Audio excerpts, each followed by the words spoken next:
Assalamualaikum warahmatullahi wabarakatuh. Alhamdulillah wala haula wala quwwata illa billah.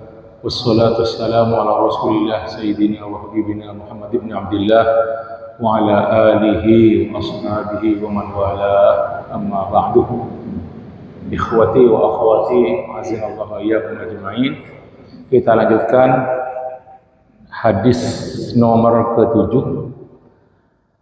An Abdullah Ibnu Mas'ud radhiyallahu anhu qala sami'tu Rasulullah sallallahu alaihi wasallam yaqul innar ruqa wat tamaimah wat tiwalata syirkun.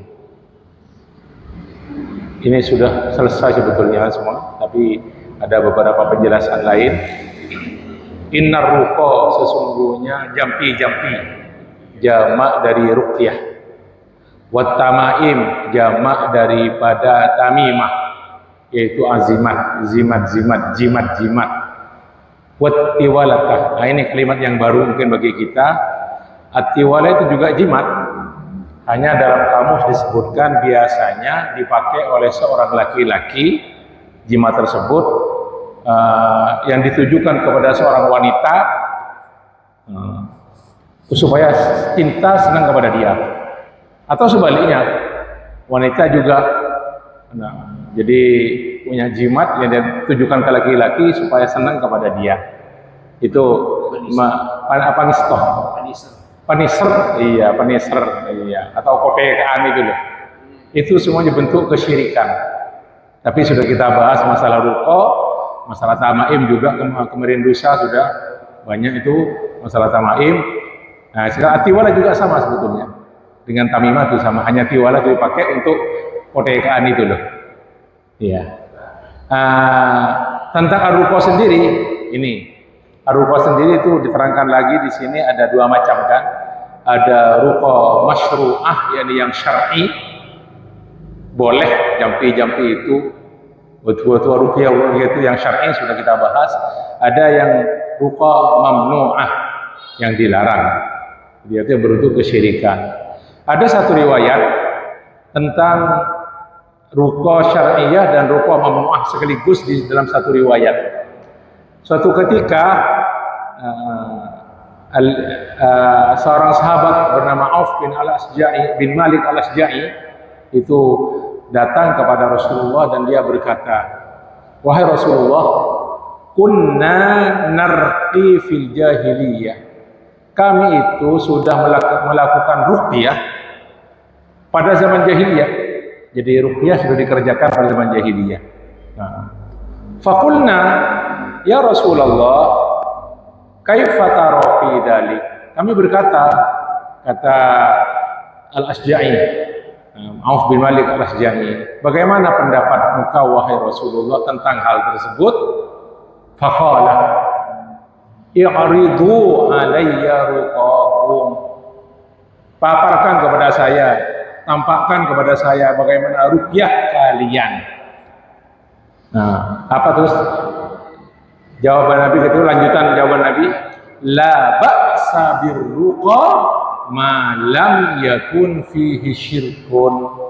Tidak ada apa-apa, tidak ada masalah, tidak ada apa, ruqyah itu dilakukan selama di dalamnya tidak ada kesyirikan. Ini hadis sahih rawahu Imam Muslim.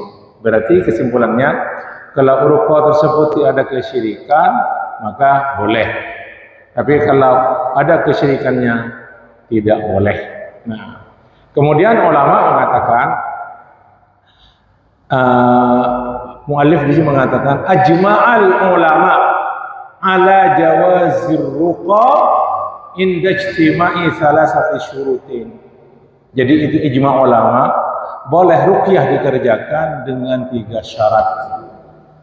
Syarat yang pertama, an yakuna bi kalamillahi ta'ala au bi asma'ihi au bi sifatihi.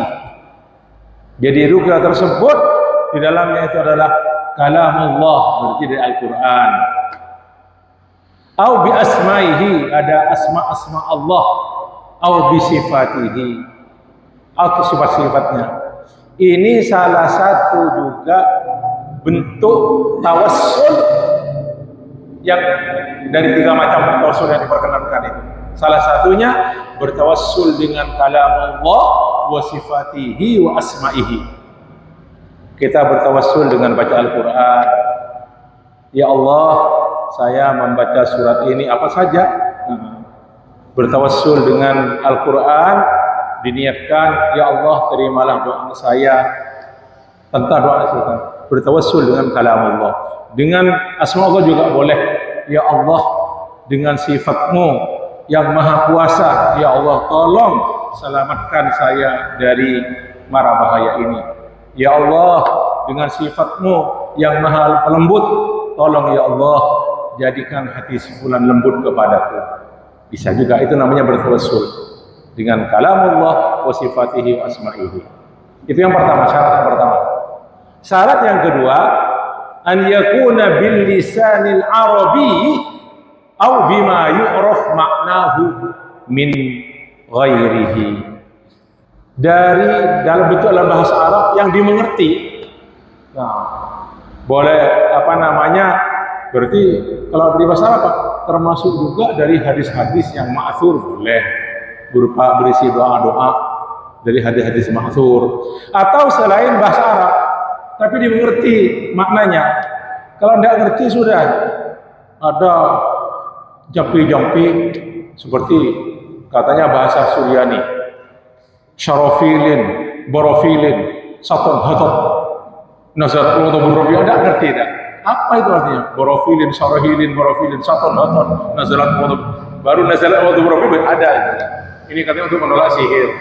Ini tidak tahu. Makanya ruqyah ini kadang-kadang kalau ditulis jadi zimat kan? Jadi zimat yang ada macam-macam itu. Yang jadi tamimah.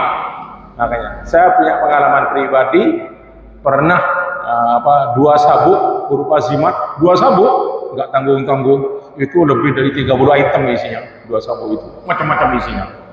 Ada kulit sapi, ada beras warna kuning, ada tanah, ada uang 100 rupiahan yang kuno, dan banyak macam-macam. Itu sudah jelas, itu sudah nggak boleh seperti itu. Yang itu syarat yang kedua, ayyakuna bilisan arabi aw yu'raf ma'nahu. Ketahuan. Jadi pakai bahasa Madura enggak apa-apa. Berjampi-jampi pakai bahasa Madura. Nah, diniatkan lillahi ta'ala deras boleh juga. Nah. Yang ketiga, an ya'taqidah anna ar-ruqyata la tu'athiru bidzatiha bal bidzatillahi ta'ala. Harus punya keyakinan bahwasanya jampi-jampi tersebut bukan semata-mata jampi itu zatnya, nah, yang bisa memberi faedah, bisa mempengaruhi, memberi asar, memberi bekas, tetapi karena Allah Subhanahu wa Ta'ala. Jadi semuanya kembali kepada Allah. Itulah 3 syarat harus dipenuhi dalam ruqyah. Baik, kemudian ini bagian terakhir yaitu masalah an-nafas. Ketika kita membaca jampi lewat sarana minuman, atau kita jampi tanpa minuman apa-apa, tapi langsung pakai an-nafas. Nah, yaitu an-nafasu yakunu bil fam. An-nafas. Wa huwa syabihun bin nafhi. Kalau nafaha yang fut an-nafhu itu meniup. Tapi kalau an-nafas ada yang berbentuk at-tafal. Nah, at-tafal ini keluar ludah sedikit. Kalau an-nafhu segera meniup saja, keluar angin. Tapi kalau at-tafal ini biasanya ada sedikit syai'un minar riq. Nah, gitu. Apa hukumnya? Nah, di sini ada berbeda pendapat ulama. Nah, ketika meruqyah pakai an-nafas itu. Pendapat yang pertama, nggak boleh yang sampai at-tafal, nggak boleh. Nah, pendapat yang kedua, boleh-boleh saja. Nah, dalilnya mana? Dan ini pendapat Muhammad Ibn Sirin, dan beberapa ulama dari ulama mengatakan Al-Imam Az-Zuhri menerima riwayat dari Urwah Nah, Urwah ibn Zubair. Juga dari Aisyah radhiyallahu Urwah menerima dari Aisyah radhiyallahu anha. Apa? Kata Aisyah, anna Rasulullah sallallahu alaihi wasallam kana yamfuthu fir ruqyah. Beliau juga mau nafas di ruqyah itu. Jadi boleh-boleh saja. Apa dalam tiupan atau nafas atau keluar sedikit boleh, enggak apa-apa. Langsung diminumkan, dibacain ruqyah, ayatul ruqyah, kan ada ayatul ruqyah, hadis ruqyah kan ada doa-doa, di nafas itu sedikit diberikan terus. Nah, baik.